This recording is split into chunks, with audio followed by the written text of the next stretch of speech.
Continuamos con el tema 7 de genética cuantitativa y vamos a hablar del experimento de este investigador de nombre Johansen, que lo que hizo fue, partiendo de una mezcla de semillas, pudo seleccionar eficazmente por el peso de semillas en un principio, pero fue el primero en demostrar que la selección dentro de una línea es ineficaz debido a que no hay diversidad genética.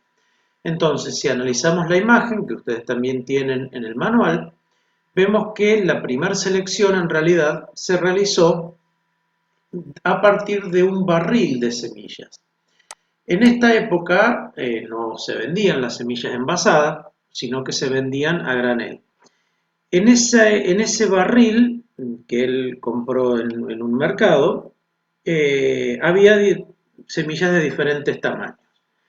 En la primera selección, lo que hizo fue sacar semillas más chicas y semillas más grandes y sembrarlas. Esas plantas dieron, las plantas que venían de semillas más pequeñas dieron una variación, pero con un promedio de semillas pequeñas comparadas con las plantas que venían de semillas más grandes, que también presentaron un valor medio, pero de semillas grandes. O sea, las semillas pequeñas dieron semillas pequeñas, las semillas grandes dieron semillas grandes. Esto en una primera generación. En la siguiente generación repitió la experiencia de seleccionar por tamaño, o sea, de las líneas o de las plantas con semillas chicas, sembró las más pequeñas, las más grandes, y lo que vio fue que tanto las descendencias de las más grandes como las de las más chicas daban una media muy similar a la de la primera selección. ¿Esto por qué pasó? Esa mezcla de porotos presentaba una gran amplitud para el carácter peso por grano y él pudo seleccionar a través de distintos tamaños de semillas. Y lo que decíamos recién, plantas de semillas grandes produjeron semillas grandes, plantas de semillas pequeñas produjeron semillas pequeñas. Y eso lo vemos en este cuadro, en donde nos encontramos con el peso de las semillas progenitoras y el peso medio en centigramos de la progenie de una línea. Y estas son las líneas 18, 7, 1, 3, 2, etc. Vemos que en el promedio de la progenie de una misma línea hubo variación, o sea, estos son el peso de las semillas progenitoras, ¿no? De 20 centigramos a 70. Por ejemplo, la línea 19 presentaba semillas más pequeñas que la línea 1, que presentaba semillas más grandes. Estas plantas, funcionando como progenitores, dieron semillas más pequeñas en su descendencia y las semillas de la línea 1 dieron semillas más grandes. ¿Qué pasó luego de la siguiente generación? Esa variación que vemos dentro de cada una de esas líneas es la que Johansen utilizó para seguir separando por peso. Entonces, lo lógico que pensaba era, por ejemplo, en la línea número 2, separar las semillas más grandes de las semillas más chicas y seguir ampliando esa brecha. Cuando intentó separar dentro de una misma línea las semillas más grandes y las semillas más chicas, se dio cuenta de que eso no se respetaba y que esa línea, en realidad la variación de esa línea, era solamente debida al ambiente y por lo tanto ese ambiente no se hereda. Entonces, este cuadro nos va a mostrar las semillas de una misma línea, en este caso la línea 13, en donde tenemos distintos tamaños, o sea que hay tamaños de 27 centigramos hasta 57. Para que se comprenda, se separaron las semillas en 4 clases fenotípicas, desde la más liviana hasta la más pesada, intentando que las semillas pequeñas siguieran dando semillas pequeñas y las grandes dieran semillas grandes. ¿Qué vemos en la descendencia de esta línea número 13? Que no hay diferencias significativas. Fíjense que las semillas de 27 centigramos dieron una descendencia de 44,5, o sea, mayor, y las de 57,5 dieron semillas de 45,8. Entre 44,5 y 45,8, las diferencias no son. Esto demuestra que la variación que aparece dentro de la línea, o sea, esta variación que observamos acá, que la variación se ve, hay semillas más grandes, semillas más chicas, se debe solamente al ambiente y que por lo tanto no se hereda. ¿Cuáles fueron las demostraciones que logró Johansen? Existen diferencias genéticas en la mezcla original, en el barril con el que él empieza el experimento, porque era una mezcla de líneas. Esas diferencias, luego vistas dentro de la progenie, se debe únicamente al ambiente y ya sabemos que el ambiente no se hereda. Entonces, cada planta en realidad era homocigota, que quiere decir que no hay variación genética que se pudiera segregar a la progenie. Y repito, en el barril sí había variación genética, porque era una mezcla de líneas. Al separar la primera vez, grandes por un lado y pequeñas por otro, lo que hizo fue una selección entre líneas.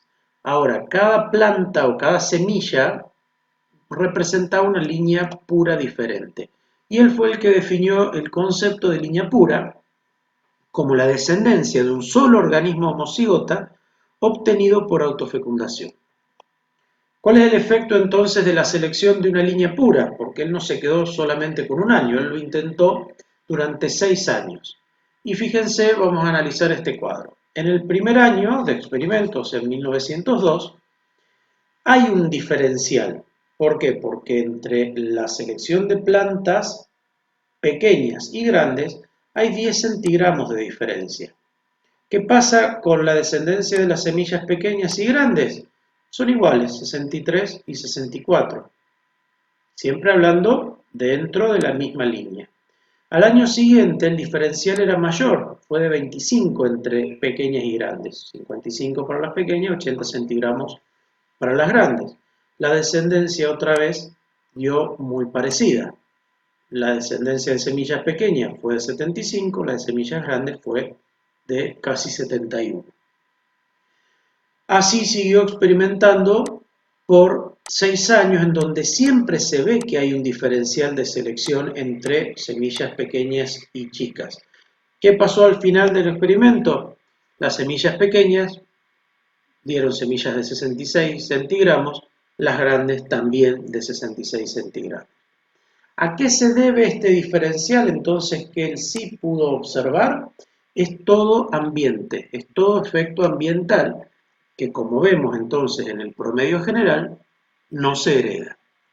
Y eso lo podemos ver gráficamente en estos gráficos consecutivos. Esta es la selección de semillas pequeñas en los 6 años, la selección de grandes. Acá vemos el diferencial que marcábamos recién y vemos cómo la selección de semillas pequeñas dieron descendencia a semillas más grandes y la descendencia de las semillas más grandes dieron semillas más pequeñas. Cuando ponemos los promedios, vemos que las diferencias entre la descendencia de semillas pequeñas y de semillas grandes es muy parecido. ¿Por qué? Porque este diferencial, entonces, que se ve en este gráfico, es debido solamente al ambiente, por lo tanto, no se hereda. ¿Cuáles son las conclusiones entonces? La variación presente en cada línea pura no es hereditaria, se debe únicamente al ambiente. Una línea pura entonces está compuesta por individuos todos homocigotas y que tienen todo el mismo genotipo. Por lo tanto, la selección realizada dentro de una línea pura no es eficaz. ¿Por qué? Porque no tiene sentido biológico. La razón entonces del éxito inicial, o sea, de la selección realizada desde el barril de semillas, es porque se partía de una mezcla de líneas puras. ese barril presentaba variación fenotípica que era debido a la variación genotípica más el efecto del ambiente. Johansen definió también el nombre de población a una mezcla de líneas puras y acordémonos entonces que las oscilaciones de la media en una línea pura, o sea, las diferencias que vemos dentro de una línea pura, son debidas a la acción del ambiente y por lo tanto no se va a heredar. La variación entre individuos que forman una población, o sea, entre líneas puras, se debe no solamente al ambiente, el ambiente siempre va a estar ejerciendo su efecto, sino que también se debe a las diferencias genotípicas que hay entre una línea pura y otra. Un poco más adelante en el tiempo, Locke intentó poner en manifiesto los mismos resultados, logró los mismos resultados, pero en avena, y tampoco logró separar entre entre plantas altas y bajas dentro de una misma línea. Entonces, dentro de una misma línea, la selección existe, o sea, el diferencial de selección existe entre altas y bajas, pero la descendencia se vuelven a encontrar en valores promedios e iguales. Este diferencial entonces entre 85,9 y 58,8 se debe a diferencias puramente ambientales y lo vemos en la descendencia. Probó durante 4 años más, se dio por vencido antes que Johansen, y lo que obtuvo fue en promedio sí, hay una selección de altas, hay una selección de bajas, pero en el promedio las dos son exactamente iguales, entonces no tiene ningún sentido biológico hacer ese tipo de selección. Muchas gracias, continuamos en el próximo video.